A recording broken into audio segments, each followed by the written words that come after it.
کہا جاتا ہے کہ جمہوریت میں صرف انتخابی مقابلے کا نام نہیں بلکہ دراصل یہ کارکردگی کے موازنے کا نظام ہے۔ آج کا اہم سوال ہے کہ پاکستان کے دو بڑے صوبوں پنجاب اور سندھ میں گورننس اور پرفارمنس کس کی بہتر ہے؟ تو قرائن و شواہد اور اعداد و شمار سے مریم نواز کے پنجاب میں 16 ہفتے، پیپلز پارٹی کے سندھ میں 16 سال ایک مقابلے کی صورتحال نظر آتی ہے۔ ایک جانب 16 ہفتے اور دوسری جانب 16 سال۔ مریم بی بی ہر روز نئے متاثر کن منصوبوں کا آغاز کرتی ہیں، جبکہ سندھ کا سب سے بڑا شہر ہے جو پاکستان کی تمام معیشت کا شہرگ ہے یعنی کراچی، وہ مسلسل سسک رہا ہے۔ مریم نواز 26 فروری کو حلف اٹھانے کے بعد پہلی بار وزیر اعلیٰ پنجاب بنی ہے، جبکہ سندھ کے وزیر اعلیٰ مراد علی شاہ پچھلے 16 سال سے کبھی مشیر خزانہ تو کبھی وزیر خزانہ اور 8 سال سے مسلسل تیسری بار سندھ کے وزیر اعلیٰ ہیں۔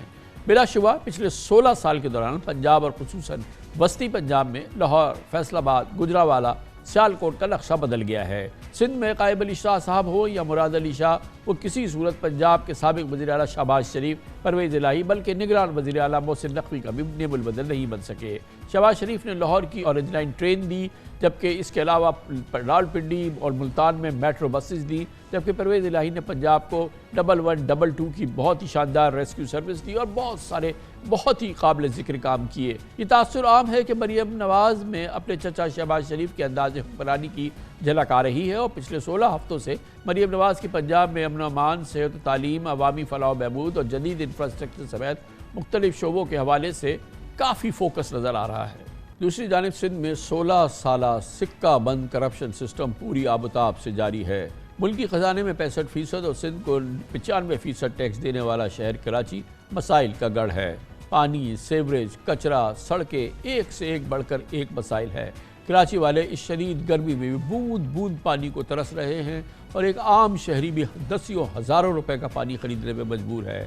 کراچی کو پانی کی سپلائی کا K4 منصوبہ 12 ارب روپے جھونکنے کے باوجود 16 سال سے 1 انچ آگے نہیں بڑھا۔ شہر میں ہر سو گندگی کے ڈھیر بھی نظر آتے ہیں، ہر علاقے میں ٹوٹی پھوٹی سڑکیں موت کا کنواں بنی ہوئی ہیں۔ مانسون دستک دے چکا ہے لیکن شہر کے برساتی نالے اب بھی کوڑوں سے بھرے ہوئے ہیں۔ کراچی میں اس سال اب تک سٹریٹ کرائم میں 82 لوگ جان دے چکے ہیں، لیکن 16 سال سے شہر کا سیف سٹی منصوبہ صرف ایپکس کمیٹی تک محدود ہے۔ چند ماہ پہلے کراچی میں چند نئی بسیں نظر آئیں، لیکن وہ بھی اس میٹروپولیٹن آبادی کے لیے بالکل ناکافی ہیں جس کا سائز کراچی جتنا ہے۔ کراچی والوں کو اگر سندھ حکومت سے کچھ ملا ہے تو وہ سرکاری دفاتر میں چپے چپے پر کرپشن اور چپے چپے پہ رشوت ستانی ایسی کہ بس خدا کی پناہ۔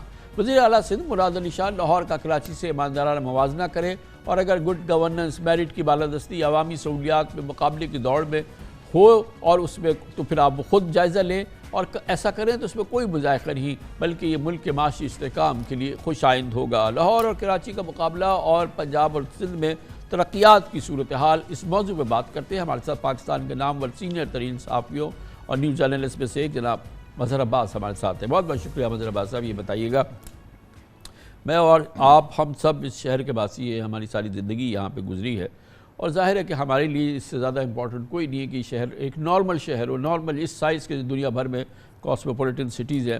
لیکن دیکھیں نا، اس سے پہلے جو کچھ بھی ہوتا رہا، لیکن براہ راست 16 سال پیپلز پارٹی کی حکومت رہی ہے۔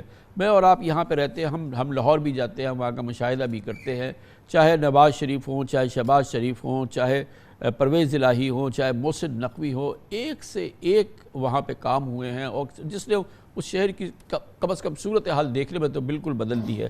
کیا وجہ ہے کہ پیپلز پارٹی یہاں پہ صاف نظام یا کرپشن سے پاک نظام تو دور کی بات ہے، بنیادی بالکل چیزیں بھی ڈیلیور نہیں کر سکی؟ کامران دیکھیے، لاہور بہتر ہوا ہے اور کراچی بہتر تھا، اور بہتر سے بدتر ہو گیا۔ اگر اس کا جائزہ لیا جائے، اور جس طرح آپ نے کہا کہ ہم نے کوئی 30-40 سال سے زیادہ عرصے اس شہر میں تو صرف رپورٹنگ کی ہے، باقی تو ہم نے اسٹوڈنٹ لائف وغیرہ کو چھوڑ بھی دیں۔ اسی شہر میں نے ٹرانس میں بھی سفر کیا ہے، اسی شہر میں نے سرکولر ریلوے سے بھی سفر کیا ہے، اسی شہر میں نے KTC بس سے بھی سفر کیا ہے۔ یعنی جو سسٹم موجود تھا، جب سسٹم موجود ہو تو پبلک ٹرانسپورٹ کی اگر بات کریں، لوگ بھول جاتے ہیں، یہ آپ نے گنوایا، یہاں پہ رکشہ تھا تو رکشے پہ پراپر میٹر ہوتا تھا، ٹیکسیز تھی اور بہت پراپر ٹیکسیز تھی، ٹیکسیز ہوتی تھی، میٹرڈ ٹیکسیز ہوتی تھی. کامران میں نے تو 84 میں یہ ایک جاپنیز فرم آئی ہوئی تھی، اس کی رپورٹنگ کی تھی. انہوں نے پورا ایک میپ ان کو بنا کے دیا تھا کہ جی آپ صرف اس شہر میں، اس وقت 84 کی بات کر رہا ہوں، اس شہر میں 5000 لارج سائز بسز لے آئیں، ملٹیپل ٹرانسپورٹ نہ رکھیں، سرکولر ریلوے ہے اور یہ لارج سائز بسز لے آئیں تو کراچی کا جو ٹرانسپورٹ سسٹم ہے وہ بہت حد تک حل ہو جائے گا. یہاں ڈپوز بھیج دیے گئے. یہ جو آپ نے بات کی نا کہ کرپشن اتنی ڈیپ روٹڈ ہو گئی ہے کہ آپ، میں پڑھ رہا تھا کہیں کہ گورنر عباسی صاحب جب تھے یہاں، اس زمانے میں بھی عجیب و غریب یہ کانسیپٹ لایا گیا تھا کہ کراچی میں کچی آبادیاں بنائی جائیں. یہ باقاعدہ ایک آرڈیننس کے تھرو لایا گیا اور اس وقت کراچی میں 8 سے 10 ہزار کچی آبادیاں ہیں جس میں سے 50 سے 60 لاکھ لوگ رہ رہے ہیں. irregular آبادیاں بسائی گئی یہاں انڈر این آرڈیننس. آپ سوچیں نا شہر کو تباہ کیسے کیا گیا. لا اینڈ آرڈر سچویشن ایسی ہی تو نہیں کریٹ ہوئی. اسی شہر میں لوگ سینما بھی دیکھتے تھے، بیچ پہ بھی جاتے تھے. یہ لا اینڈ آرڈر سچویشن کیسے وہ ہوئی؟ پھر یہاں ایڈوانٹیج یہ تھا کہ پیپلز پارٹی، جیسے آپ نے کہا کہ 2008 سے اگر ہم آج تک کا موازنہ لیں، ایک اچھا بڑا پیریڈ ہوتا ہے. اس سے پہلے کی ہم حکومتیں نہیں گن رہے ہیں. آپ صرف اس میں دیکھیں تو اس میں یہ ایکسپیکٹ کر رہا تھا کہ کیونکہ دیکھیں کراچی سندھ کا دارالخلافہ ہے، کراچی پاکستان کا اکنامک ہب ہے، اور کراچی اگر کراچی چلے گا تو نہ صرف سندھ چلے گا بلکہ پاکستان چلے گا.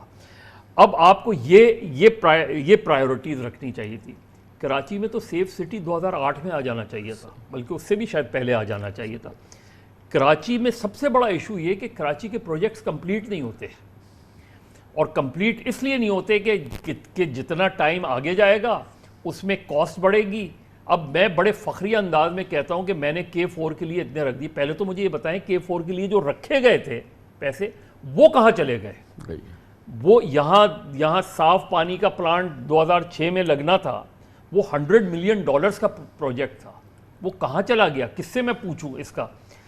یونیورسٹی روڈ چلے جائیں. میں نے ذاتی طور پہ مراد علی شاہ صاحب سے، میں ان کی بہت رسپیکٹ کرتا ہوں، بہت پڑھے لکھے آدمی ہیں، اچھا اپنا کیس پریزنٹ کرتے ہیں.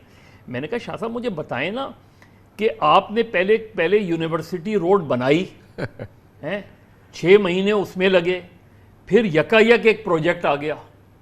تو کیا ہماری یہاں ویژنری، اور یہ ایک تو نہیں ہے، یہ اس طرح کی تو میرے خیال میں 1 درجن بڑی والی روڈز ہیں جو بنی اور ادھیڑ دی. اب دیکھیں نا یہ جو جس کی شرجیل میمن صاحب بات کر رہے تھے، تو ٹھیک ہے کہ آپ اتنی ساری بسز لا رہے ہیں، لیکن میں نے خود ان سے کہا، میں نے کہا کہ اس کے لیے وہ روڈز کدھر ہیں جن روڈز پہ یہ بسیں چلیں گی؟ لیکن وہ اتنی ساری تو نہیں ہے نا. جس شہر کی آبادی 2.5 کروڑ ہے، وہاں پہ 15 سال بعد اگر 400 یا 300 بسز آ گئی تو وہ بہت اتنی مطلب. اور دیکھیں وہی جو ابھی بات کر رہے تھے آپ، پرابلم کہاں آ رہی ہے؟ پرابلم یہ آ رہی ہے کہ اب جیسے کیوں جون میں نالوں کی صفائی ہوتی ہے؟